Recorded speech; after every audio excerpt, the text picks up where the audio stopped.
Est-ce que je vais finir seul au bout du monde? Salut les frérots, donc aujourd'hui je vais vous montrer où est-ce qu'on est. Dans ce petit, on va dire, plutôt grand restaurant en fait, donc c'est plutôt pas mal. Je vais d'ailleurs faire la vidéo de ce côté-là pour avoir une vue un peu différente de d'habitude. Il faisait un petit peu chaud, donc j'ai décidé d'enlever le t-shirt tout simplement. Donc le thème de la vidéo, ça va être comment affronter sa peur de s'expatrier.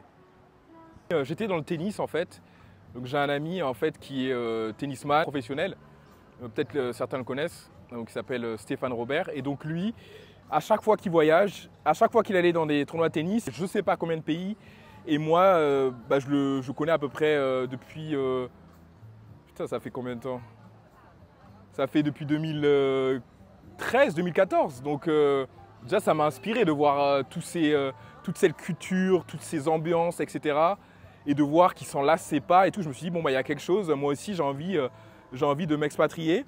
Et donc j'ai commencé à m'expatrier la première fois. Donc du coup, j'ai passé 3 mois à Séville en Espagne. Donc ça, c'était en 2014. Et en fait, j'ai eu une mauvaise expérience, mais je ne me suis pas arrêté à cette mauvaise expérience. Donc heureusement, parce que sinon, je serais resté en France.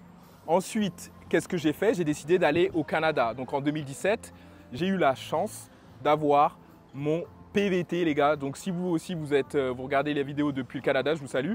Donc j'ai eu mon PVT à Montréal. Donc du coup c'était en 2017. Et pareil, il a fallu avoir un temps d'adaptation. Donc c'est pour ça, les gars, moi je vous dis d'abord allez voir le pays, 2 semaines, 3 semaines, et ensuite pensez à vous expatrier là-bas.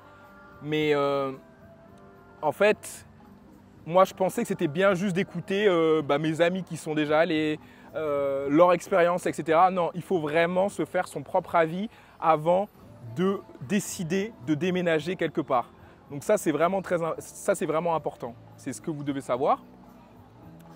Ensuite, pourquoi et est-ce que j'ai regretté d'avoir déménagé? J'ai pas vraiment regretté puisque j'ai appris en fait. Ça m'a donné une autre expérience à chaque fois. Même si je n'ai pas tout aimé, ça m'a donné une autre expérience de vie. Donc une fois que j'ai eu cette expérience de vie, je l'ai utilisée et ça me permet de grandir et de continuer d'évoluer dans ma vie tout simplement. Donc ça c'est ce que je vous recommande les gars. Et en fait, également ça permet d'ouvrir, d'avoir une ouverture d'esprit. Ne pas se contenter à ce qu'on a en fait, puisqu'on a nos amis et nos amis d'amis. Donc en fait, on a le même point de vue, la même vision. Et donc, tandis que quand tu commences à voyager, tu entends d'autres sons de cloche et du coup, ça te permet toi-même de t'ouvrir. Pareil, le point important pour la sécurité. Est-ce que dans tout mon périple, depuis que j'ai commencé à voyager en 2017, est-ce que je me suis senti en danger ou est-ce que j'ai été, on va dire, agressé ou est-ce que j'ai eu peur? Je vais vous dire la vérité les gars, non, jamais, ce n'est jamais arrivé où j'ai eu vraiment peur alors que j'ai bougé dans plein de pays. Donc ça c'est vraiment important. Donc ce que je vois le plus en fait, de mes amis, c'est oui mais si je me trompe, est-ce que c'est la bonne destination? Est-ce que je vais finir seul au bout du monde? Que va-t-il se passer? Mes amis vont m'oublier, ma famille va me renier. Ça, c'est les questions en général que j'ai de mes amis qui m'envoient des messages et qui me disent oh, tu es vraiment brave, je ne sais pas comment tu fais, tu m'inspires. Moi aussi, j'aimerais faire ça. Mais écoute, je suis dans ma situation, dans mon travail, j'ai pas envie de quitter mon travail. Je suis installé dans mon 9 à 5 ou même je suis entrepreneur. Moi, ce qui m'a vraiment tué, j'ai des amis également qui travaillent remotely, c'est-à-dire qui travaillent depuis leur ordinateur et ils n'ont pas besoin de temps en temps. Par contre, c'est vrai qu'ils ont un meeting avec les employés, un meeting une fois par mois ou tous les 2 mois, je ne sais plus, pour la cohésion de groupe, je suppose, dans l'entreprise. Et ils doivent être là. Mais en fait, je pense que tout est négociable en fait. Ils peuvent toujours essayer de négocier avec Enfin, juste essayer de demander.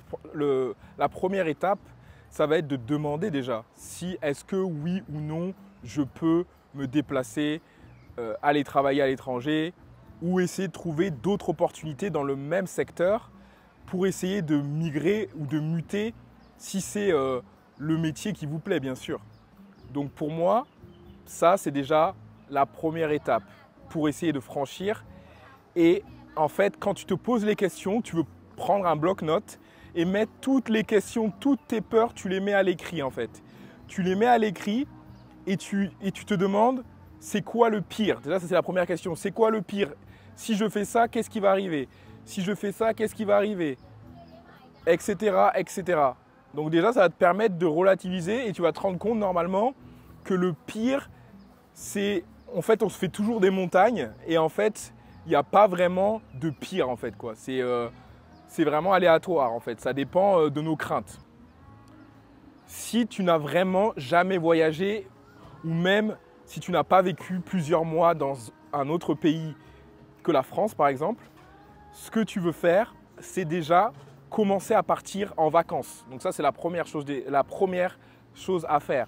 Donc la première chose que tu veux faire, c'est partir en vacances 1 semaine, 2 semaines. Et en fait, quand tu vas partir en vacances, déjà, ça va te permettre de voir comment est la ville, comment est le pays. Est-ce que ça te plaît, oui ou non? Ça, c'est la première chose, ça c'est très important. Parce que je recommande à personne de s'expatrier dans un pays où tu n'as jamais fait l'expérience, même si sur le papier, tu penses avoir une offre alléchante de ton travail, c'est-à-dire une augmentation, si tu penses avoir pour tes enfants une meilleure éducation pour tes enfants, mais si en fait, il faut vraiment le vivre pour s'apercevoir si ça va être une bonne expérience pour toi, ça c'est vraiment important. Donc ça, c'est la première chose à ne pas négliger si tu as envie de t'expatrier. En fait, c'est un peu comme si maintenant, par exemple, si tu as toujours vécu en France et que tu n'as pas bougé dans un… Je parle bouger, je parle plus de 2 semaines, c'est-à-dire vivre quelques mois dans un pays ou quelques années dans un autre pays. En fait, ça va sembler comme une autre dimension. C'est-à-dire qu'en fait, c'est comme si on était enfermé dans une dimension. Et en fait, quand on commence à voyager, on s'ouvre à d'autres dimensions, puisque c'est d'autres codes, d'autres langages, une autre culture, d'autres décors, d'autres monuments. Donc il y a pas mal de choses en fait que tu vas découvrir et tu vas te rendre compte au final que tu as plus à gagner à vouloir voyager, à s'expatrier, qu'à rester, par exemple, dans ta ville, la ville où tu es. Même si c'est la plus belle ville pour toi, il y a toujours en fait… Si en fait tu avais l'idée à la base de voyager, ça veut dire qu'en fait tu peux avoir des regrets plus tard de te dire j'aurais dû voyager mais là ça sera trop tard. Donc je pense qu'en fait on n'a qu'une vie, donc ça c'est important. C'est pas comme si on avait plusieurs vies, donc tu veux saisir cette vie, cette opportunité et tu veux y aller à fond en fait. Donc ça c'est vraiment quelque chose que j'ai envie de te dire. Donc l'autre chose importante à ne pas négliger, c'est il faut que tu aies un plan. Donc quel est ton plan? Parce que quand on arrive, on a tendance à être en vacances, donc c'est normal à se relâcher, on se dit qu'on a atteint notre but, etc. Mais si tu n'as rien derrière, tu peux vite sombrer dans profiter, te dire que c'est en vacances et du coup ton plan à long terme d'être d'être indépendant, libre et en fait de profiter de ta vie en même temps de travailler, de trouver un bon compromis si tu n'as pas défini un plan. Donc quel est ton plan? Ça c'est vraiment important. Donc avant de partir, tu veux avoir un plan clair, structuré en fait, de savoir ce que tu vas faire en fait. Si ça ne marche pas, qu'est-ce que je fais? Donc par exemple, tu peux avoir une opportunité dans cette mutation, ça ne se passe pas comme il faut. Ce que tu peux faire, c'est déjà te dire est-ce que je pars avec assez d'économies pour pouvoir vivre? La première chose à ne pas négliger, bien sûr, c'est le logement. C'est-à-dire si tu trouves un bon logement à un prix raisonnable, le reste va suivre. Il n'y a pas de raison que ça ne suive pas. Surtout en Asie. Les seuls problèmes où ça suive, c'est si, par exemple, je sais pas, tu bois beaucoup, tu fumes, ça peut égaler des prix européens. C'est-à-dire que si tu bois, tu fumes et que tu invites plein de filles, dans ce cas-là, ton porte-monnaie, tu peux dépenser beaucoup. Donc tu ne vas pas voir ce que tu dépenses. Donc ça, c'est important d'avoir un budget aussi à se dire. quel est ton budget par mois dans les jours qui vont arriver. Je vais faire d'autres vidéos concernant pour t'aider un peu plus. C'est-à-dire qu'il y a plusieurs, ce qu'il y a de bien en Asie, il y en a pour tous les budgets. C'est-à-dire que tu peux aller, c'est comme des cafétérias où ça va coûter tel prix vraiment plus bas. Après, tu vas aller dans un autre endroit un peu mieux, avec ça va coûter un autre prix. Et après, tu as les restaurants ou les endroits un peu comme si, un peu, on appelle donc les endroits fancy, ou un peu aussi, tu vois, ben là, ça va être un peu plus cher. Ça va être comme en Europe, c'est-à-dire tu vas prendre un plat, ça va te coûter, ça peut te coûter 15 €, 10, 15 € le plat en fait, ça dépend. Comme ça peut te coûter moins d'1 €, ça dépend où tu vas. Donc c'est à toi tu vois, d'avoir un budget, d'être assez rigoureux sur ton budget. Et comme ça, en fait, tu peux t'en tenir et tu peux rester plus longtemps. Et par exemple, moi, mon objectif actuellement, c'est mon budget, il est un peu restreint, puisqu'en fait, j'ai d'autres buts. Mon but, par exemple, tu vois, là, ça va être de rester un moment en Asie, parce que j'aime beaucoup l'Asie, avant d'essayer de bouger autre part, en fait. Parce que j'aime la vie ici, c'est pas mal. J'aime la culture, j'aime les plats. Donc c'est pas mal. Moi, les activités que j'aime faire, je peux aller nager, je peux aller jouer au tennis. Ou si j'ai envie de me récupérer, tu vois, de récupérer physiquement, je vais aller dans un spa où ça coûte pas très cher. Je ferai une vidéo aussi dessus, où il y a bain froid, jacuzzi, piscine, sauna. Donc ça, c'est très bien pour moi. Ça me permet de récupérer quand je fais à la fin de mes entraînements, à la fin de toutes les 2 semaines, tu vois, je peux me faire une série comme ça ne coûte pas très cher. Donc ça, c'est important. Ok les gars, l'anecdote croustillante du jour. Donc hier, j'étais avec une petite que j'ai rencontrée, une petite de 19 ans. Et je peux vous dire les gars, c'était vraiment un fiasco. C'est pour ça que maintenant, je préfère, comme j'ai toujours dit, les femmes qui ont à peu près 23 ans. À partir de 23 ans, je vais moi. Parce que en fait, tout simplement que la fille, elle était sur TikTok les gars, pendant les 2 premières minutes. C'était n'importe quoi. Elle me montrait des vidéos, j'étais comme ça, je disais mais est-ce que tu es sérieuse? Est-ce que tu te rends compte, j'en ai à foutre en fait. J'ai envie de lui dire ça, genre. Moi, mon moment, j'ai envie que, je sais pas, qu'on passe un bon moment ensemble, qu'on discute, tout se passe bien, etc. quoi. Mais des discussions platoniques autour de TikTok pour rien, ça m'intéresse pas, quoi. Ça m'intéresse pas du tout. Donc voilà l'anecdote du jour. Et après, pareil, pour l'expérience, on va dire, l'expérience au lit, il n'y avait pas grand-chose, c'était nul. C'était nul. Voilà, donc c'est ce que je voulais vous dire. Donc ça, c'est l'anecdote croustillante du jour. Les minimums requis pour moi pour voyager dans un autre pays, c'est aimer l'aventure, première chose. Deuxième chose, quand vous partez, prenez une assurance voyage. C'est-à-dire, n'êtes jamais à l'abri d'avoir une blessure quand vous prenez un scooter, peu importe. Chaque pays a des codes différents.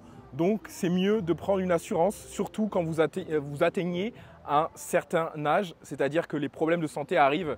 Malheureusement, plus on avance dans l'âge, c'est la vie. Et donc, dans ce cas-là, il faut partir avec une assurance santé. Sachant qu'ici, par exemple en Asie ou dans l'Amérique du Sud, les températures sont bien plus supérieures par exemple à la France. Donc c'est-à-dire que ça va être comme la canicule qu'on a en France, ici c'est tout le temps en fait. Dans la saison où il pleut tout le temps, dans ce cas-là, là c'est différent, il fait un peu moins chaud.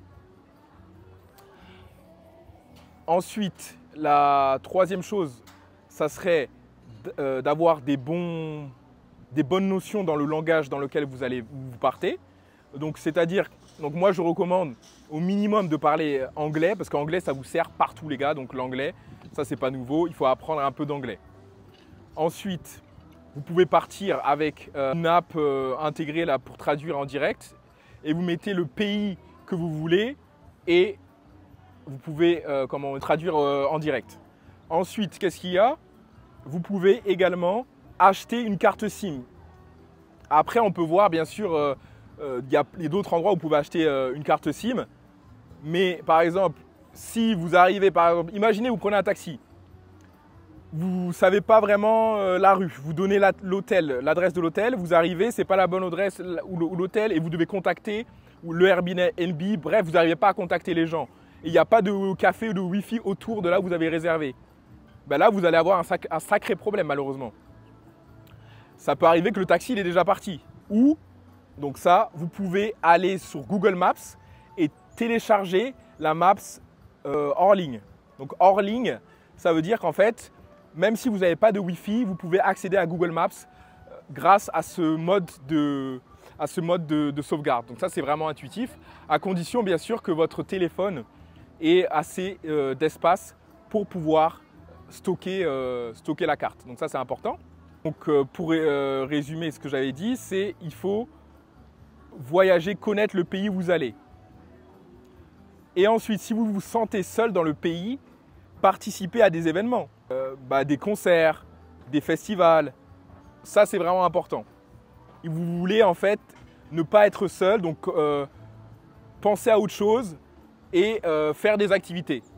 Et après, vous reposer, appeler la famille, faire des Skype, ce que vous voulez. Enfin, Skype ou WhatsApp, enfin whatever. Et j'aimerais bien savoir à quel pays vous pensez vous expatrier actuellement.